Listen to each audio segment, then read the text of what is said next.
रहा है कि चालू भी हुआ है? कर रहे हो गया है। हाँ हो गया ना, बंद करना है।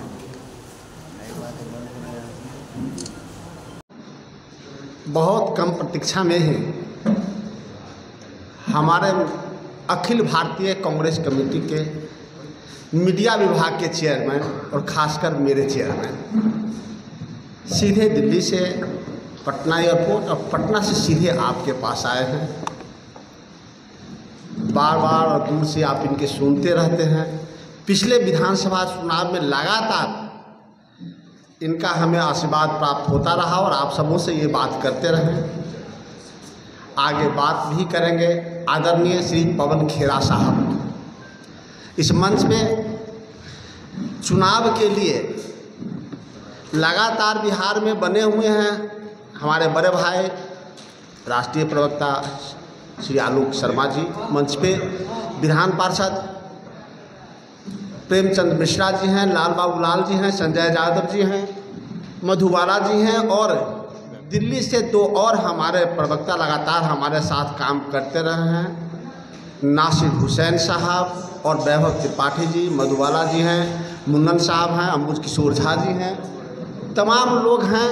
लेकिन एक हमारा परंपरा रहा है कि हम अपने नेता के सत्कार करते ही हैं और मेरी दायित्व और ज़्यादा है कि हमारे चेयरमैन आए हैं और हम इनका स्वागत न करें तो पता नहीं कि हम कब चेयरमैन से हट जाए। इसलिए मैं चाहता हूं कि मैं इनका पहले स्वागत करूं।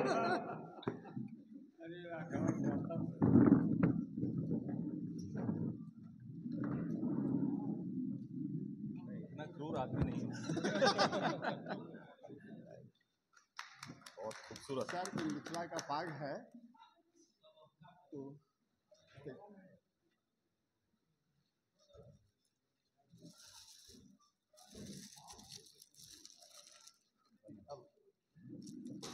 हमारा अरे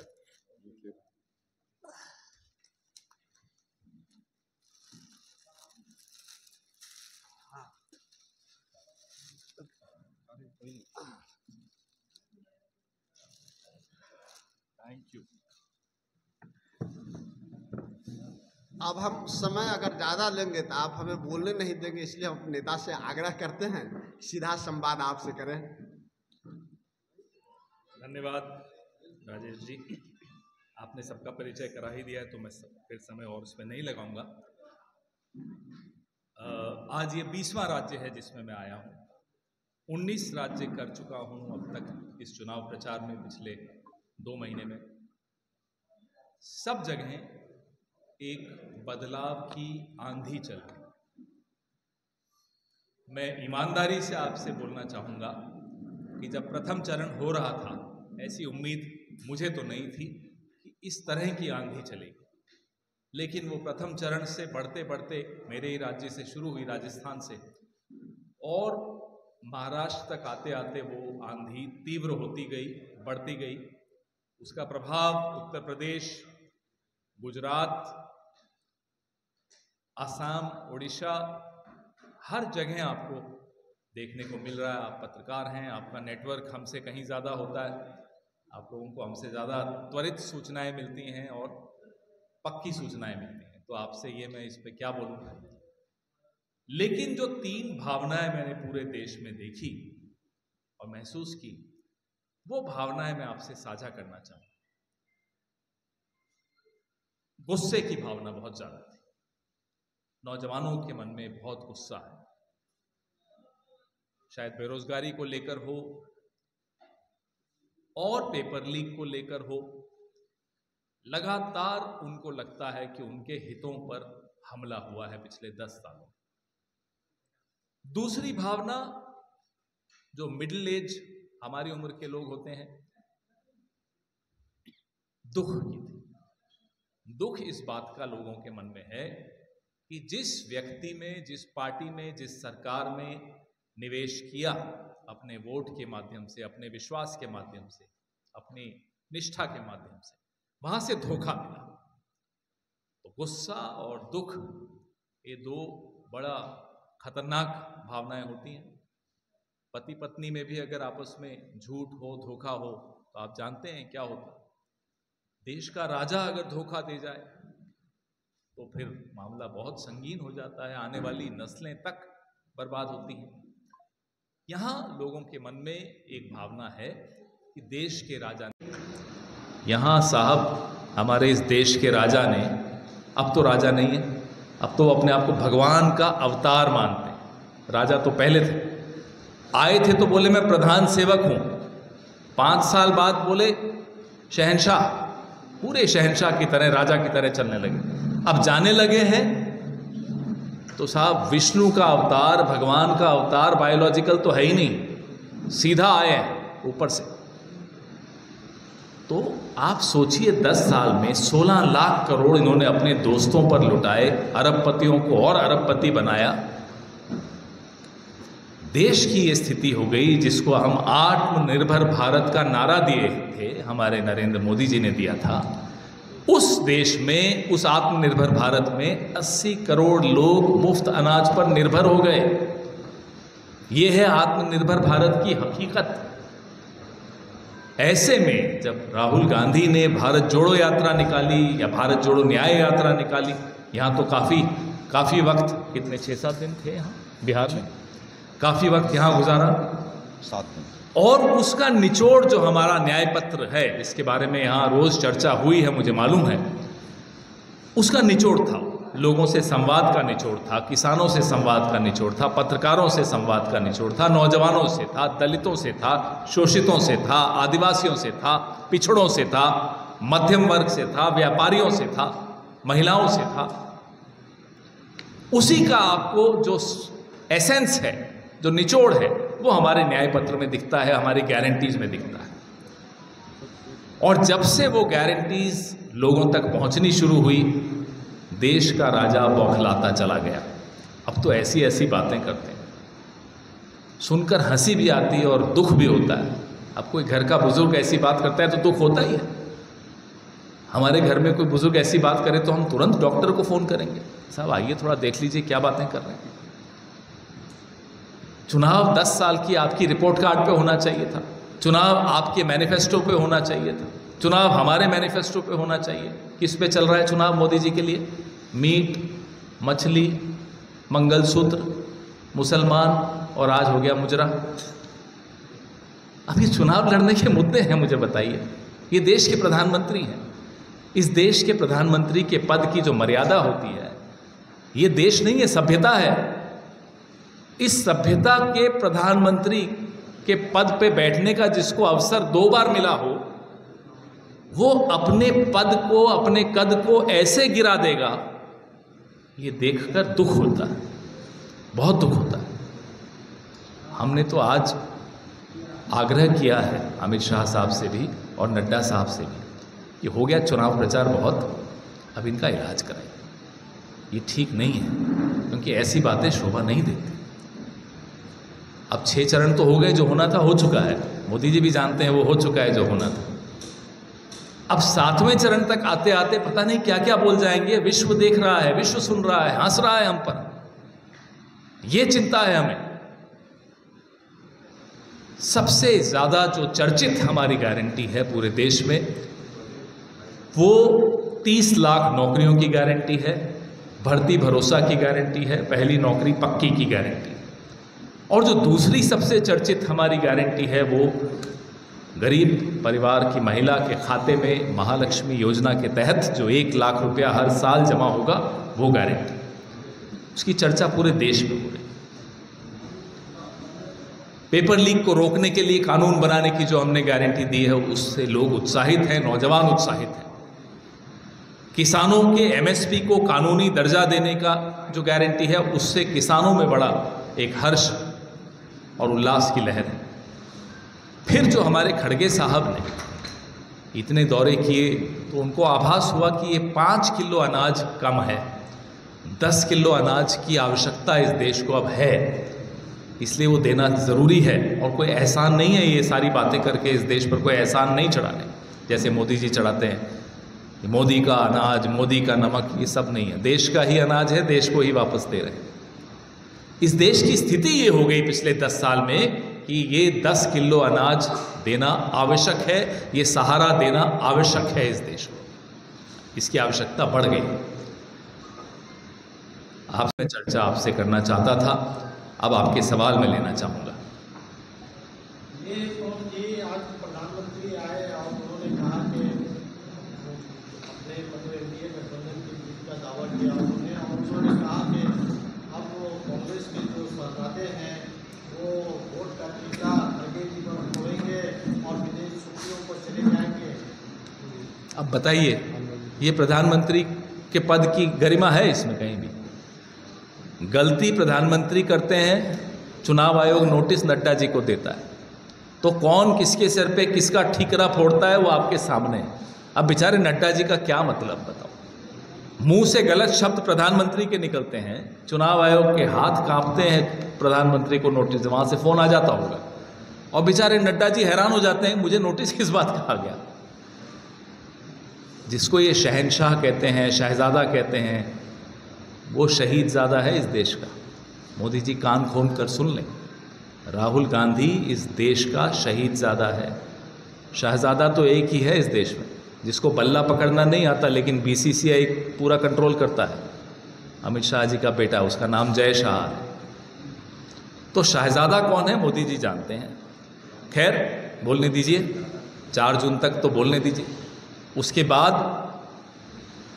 मैं उम्मीद करूंगा कि नरेंद्र मोदी जी 2 जगह जाएं इलाज के बाद। नागपुर जाएं, रेशिम बाग नहीं, नागपुर में जो दीक्षा भूमि है वहाँ जाएं और आत्मचिंतन करें। साबरमती आश्रम जाएं, वहाँ आत्मचिंतन करें। उन्हें समझ में आ जाएगा कि 10 साल उन्होंने अपने भी बर्बाद किए, अपनी पार्टी के भी बर्बाद किए, इस देश के एक एक नागरिक के 10 साल बर्बाद किए और आने वाली नस्लों के कई कई साल तबाह करके जा रहे हैं। प्रधानमंत्री ने आज कहा है कि चुनाव के नतीजे के एग्जिट पोल आने लगे हैं और आप लोग अभी से ईवीएम पर ठीकरा फोड़ रहे हैं, 4 जून को नया रिकॉर्ड बनेगा। अब उन्हें उनके कुछ चहेते लोग हैं जो उनको प्रसन्न रखने के लिए रोज नए आंकड़े दे देते हैं, 400 पार, 500 पार। अभी अगर यहाँ के मुख्यमंत्री ने तो शायद 800-8,000 तक भी पहुँच गए थे, 4,000 तक नहीं, अभी थोड़ा और लंबा चल जाए इलेक्शन तो 8,000 भी चला जाएगा। तो और प्रधानमंत्री को भी अच्छा आनंद आता है यही सब बातें सुन सुनकर। थोड़े दिन आनंदित होने दीजिए। सबको मालूम है कि 6 चरणों में क्या हुआ, आपको भी मालूम है, मुझे भी मालूम है, प्रधानमंत्री को हमसे ज़्यादा मालूम है, लेकिन उन्हें रात को नींद 1 घंटा तो आ जाए इसलिए ये आंकड़े उन्हें लोग बता देते हैं। बड़े बड़े राजाओं के दरबार में ऐसा होता था, अरे साहब आप ही हैं और कुछ है ही नहीं, आप ही आप हैं, बाकी कुछ है ही नहीं। तो सुनकर उनको बड़ा आनंद आता था। यही हो रहा है इस राजा के दरबार में। एक एक कर प्लीज। आ रहे हैं, एक आध दिन में अभी प्रोग्राम बन रहा है उनका। हाँ, 27 को आ रहे हैं। हमारे कांग्रेस अध्यक्ष एक बार आए और अब फिर आ रहे हैं कल। तो हमारे यहाँ लगातार चल रहा है। प्रधानमंत्री और गृह मंत्री, देखिए हमारे नेतृत्व को तो बिहार से मोहब्बत है, प्रधानमंत्री और गृह मंत्री बिहार से डरते हैं और डरना भी चाहिए।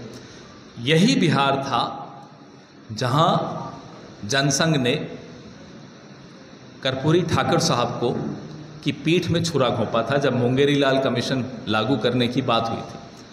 यही बिहार है जहां दत्तात्रेय होसबोले ने 2015 के चुनाव से पहले कहा था आरक्षण खत्म होना चाहिए। तो उनको जो बिहार के बारे में जो डर है उनके मन में, अच्छी बात है, बिहार से डरना चाहिए इनको। राहुल जी 27 को आ रहे हैं। अभी ये प्रोग्राम फाइनल हो रहा है लेकिन 27 को। आरक्षण पे प्रधानमंत्री ने कहा कि धर्म के नाम पर आरक्षण आप देना चाहते हैं, SC/ST OBC का आरक्षण कम करके आप बताइए। ये 10 साल से प्रधानमंत्री हैं। और उन्होंने ये भी कहा कि मैं जब तक जिंदा रहूंगा। नहीं, आप भगवान आपको लंबी उम्र दे, लेकिन 10 साल से आप प्रधानमंत्री हैं, अभी तक संविधान नहीं पढ़ा आपने। जिस संविधान की आप शपथ लेते हो, अगर वो पढ़ लिया होता तो उसमें वैसे ही कोई प्रावधान नहीं है धर्म के आधार पर आरक्षण का। अगर थोड़ा सा वो संविधान पढ़ लेते तो संविधान को बदलने की बात उनकी पार्टी न करती और इस तरह की उलझुलूल बातें नहीं करते जैसे कर रहे हैं वो। कौन जी राहुल गांधी ने देश की एक्सरे करने की बात कही है, एक्सरे करेंगे देश की। मनमोहन सिंह सरकार 10 साल रही, उस दौरान क्या राहुल गांधी समय में भी सरकार थी? सांसद थे, उस समय एक्सरे की आती है कि अब वो एक्सरे करेंगे क्योंकि उनको हाथ डॉक्टर मनमोहन सिंह जी के समय असमानताएं थी, वो ऐसी नहीं थी जैसी अब आप देख रहे हैं पिछले 10 साल में। अब ज़्यादा आवश्यकता हो गई, जो गरीब है वो और गरीब हो गया और इनके 2-4 जो दोस्त हैं वो और अमीर हो गए, और दलितों के साथ, शोषितों के साथ, आदिवासियों के साथ और पिछड़ों के साथ जो धोखा पिछले 10 साल में हुआ है उसकी तुलना आप किसी और कार्यकाल के साथ नहीं कर सकते हो। इसलिए आवश्यक है, बिहार तो जननी है जो कास्ट सेंसस की, पूरे देश को सीखना चाहिए था बिहार से। राहुल गांधी ने भी बिहार से ही प्रेरणा ली और कहा कि नहीं, ये कास्ट सेंसस पूरे देश में होना चाहिए। मेरा सवाल है कि वो कहते हैं कि 400 पार, आप लोग क्या कहते हैं, कितना पार है? देखिए, हमें चाहिए 272 हमारी अगले पिछले 5 चरणों में आ चुकी है। अब छठे और 7वें चरण में जो आ रहा है वो बोनस है, वो जो आएगा वो बोनस है।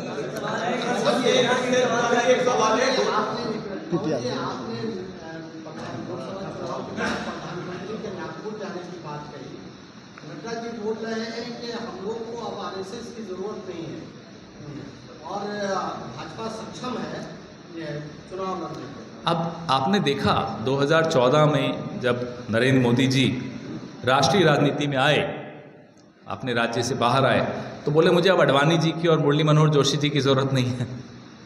अब घमंड इतना बढ़ गया कि अपने ही घर के बुजुर्गों की ज़रूरत नहीं रही इनको, अब कहते हैं आरएसएस की भी ज़रूरत नहीं।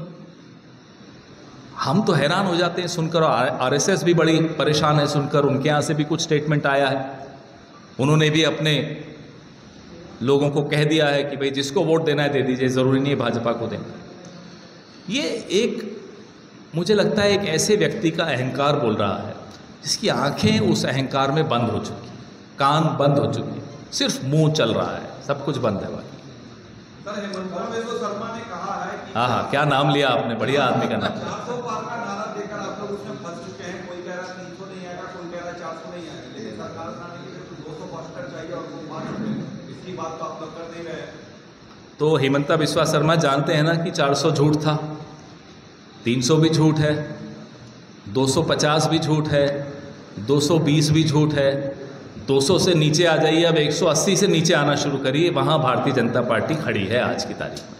हेमंता जी जानते हैं, और आजकल आपको पता है, बिहार का मुझे नहीं मालूम, देश में कई जगह पे नींद की गोली की कमी हो गई है। सारी नींद की गोलियां भारतीय जनता पार्टी के नेता खरीद लेते हैं।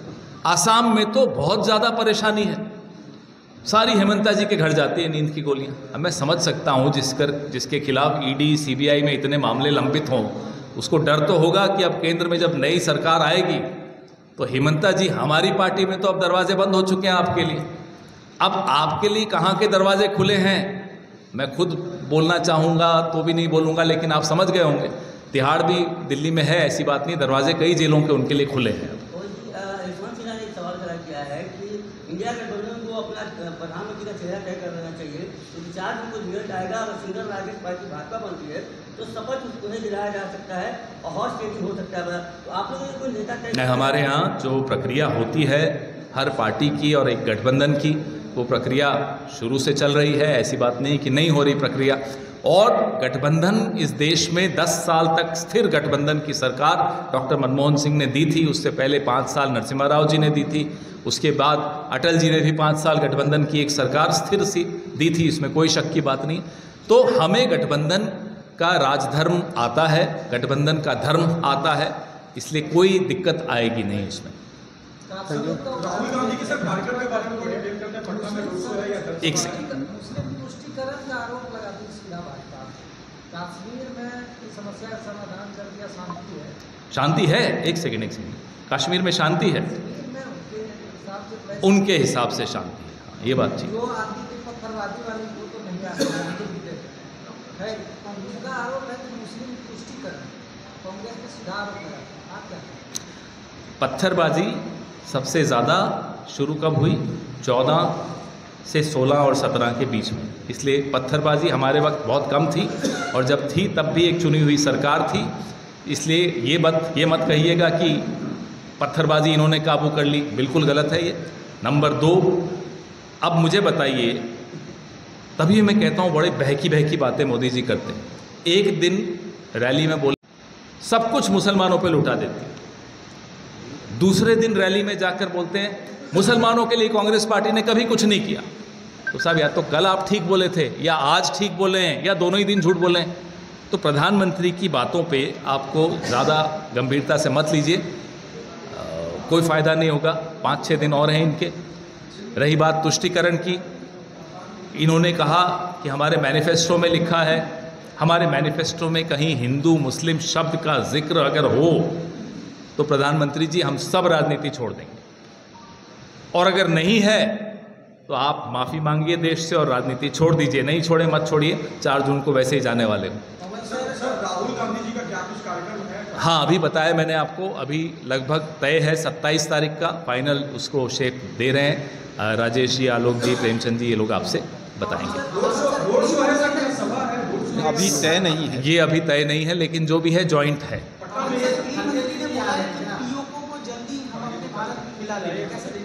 अरे साहब, जब 303 सीटें थी तो पूर्वी लद्दाख में चीन घुस गया, ज़मीन ले गया। अब कहते हैं 400 दे दो तो पीओ को ले लेंगे। अरे जब 303 थी तो चीन को क्यों आने दिया? उसको क्लीन चिट क्यों दे दी? आपने मुझे कुछ और याद दिला दिया, अच्छा धन्यवाद। अग्निवीर, इतना बड़ा धोखा बिहार के नौजवान के साथ भी है कि एक आदमी जो खुद 75 का है, होने वाला है 75 का, कह रहा है मुझे फिर प्रधानमंत्री बना दो, रिटायर नहीं होऊंगा मैं।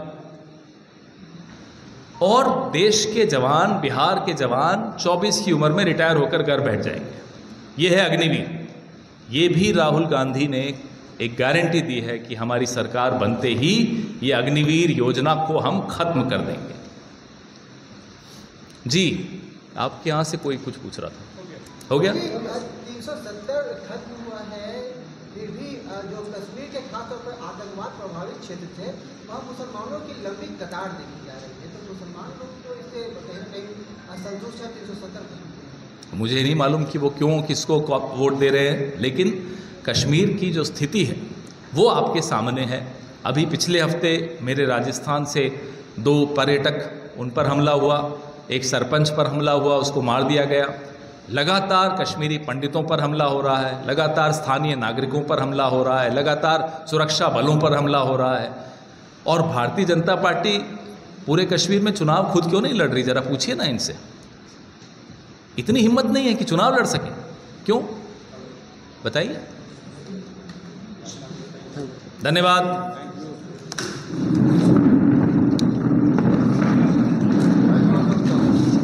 हाँ सर, आप कहाँ पे राज्य भी हम इंतजार करते हैं।